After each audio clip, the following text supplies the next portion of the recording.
Aquí en España la gente tenía un concepto muy equivocado de Hitler, porque creían que era un salvador de la patria y era un perseguidor de la Iglesia Católica. Yo estaba en un colegio de monjas que era era un palacete, antigua residencia de unos multimillonarios judíos que tuvieron que huir por la persecución. Entonces lo compraron estas monjas y allí estaba el colegio donde yo estuve interna. Yo tenía 17 en el colegio, éramos todas ya mayorcitas. No había niñas. Y había más extranjeras. Había una argentina con la que tuve muy buena amistad, había una húngara. Y luego era un colegio muy elitista, y a través de ese colegio, de las alumnas, yo conocí a la alta sociedad de Berlín.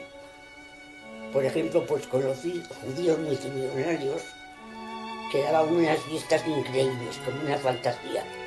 Los criados vestidos a la Federica. Federica es con levita, medias blancas, peluca, con esa especie de tirabuzones a los lados. Se preparaban ya para la guerra en Alemania. Ya. Y por ejemplo, una anécdota graciosa, una ocasión que faltaban huevos en Alemania. Y la gente reclamaba huevos, porque claro, es un plato muy socorrido. Y entonces Goebbels, uno de los ministros de propaganda, el ministro de propaganda, dijo que no había ningún gobierno en el mundo que obligase a las gallinas a poner más huevos de lo que ponían. Que si no había más huevos, pues que no lo podían dar. Claro, en ningún momento aceptaban la importación de huevos. Estaban las hijas del presidente del Banco de Italia en Alemania. Entonces me enseñaron italiano y aprendí, fue cuando la ocupación de Addis Abeba de los italianos, y me enseñaron el himno de la ocupación, digamos. ¿Vale? Faceta nera, será romana, la bandiera no será que italiana. Cuando saremo vicino a te, noi te daremo un'altra legge, un altro rey. Bueno, ellas estaban encantadas.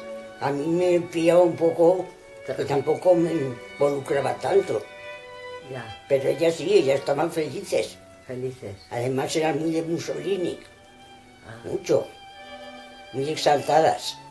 Ya. Bueno, había una antigua alumna que era judía, se había casado y tenía una niñita de 3 años. Y esta la tenían que ocultar algunas veces en el colegio y ellos andaban como errantes para que no los pillaran. Y entonces en el teléfono tenían un disco que grababa todas las conversaciones. De vez en cuando venían a ver el teléfono, se llevaban el disco con las conversaciones grabadas y ponían otro. Pero las monjas lo sabían. Entonces tenían muy buen cuidado con lo que hablaban por teléfono, que no fuera nada comprometido. Las SS lo que vigilaban eran, como si dijéramos, los domicilios particulares. Ya. Porque había la obligación de un día a la semana solamente una olla en el fuego, que llamaban Eintopfgericht, solamente una olla. En la olla podías meter varias cosas, pero a lo mejor irrumpían en tu casa, sin saberlo por supuesto, para ver si tenía solamente una olla en el fuego.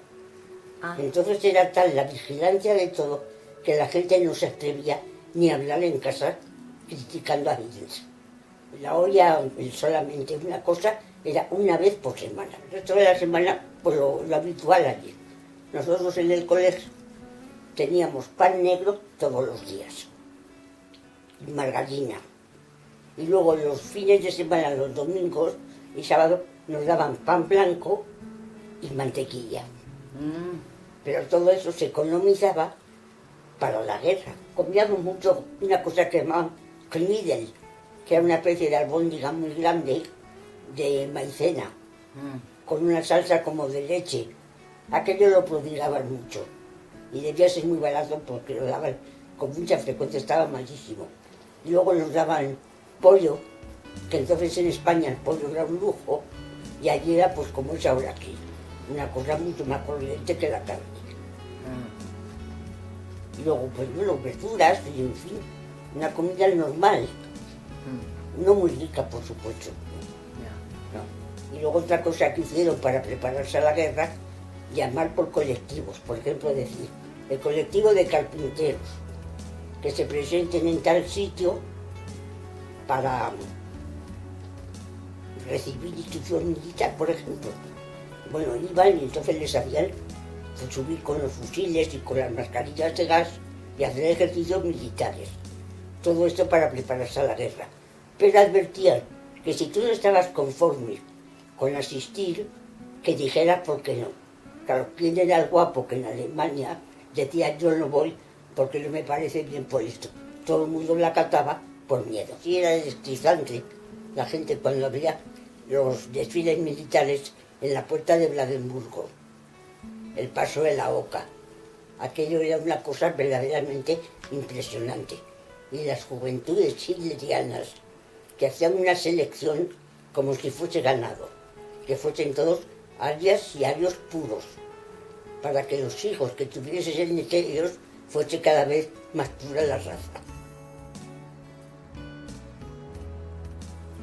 Porque además allí, por ejemplo, pues era eliminar, pero así, eliminar a los que eran borrachos, a los que eran contrahechos, a los que no servían para nada en la sociedad, que eran más bien un lastre. Todos esos eliminarlos. España yo creo que ignoraban esto.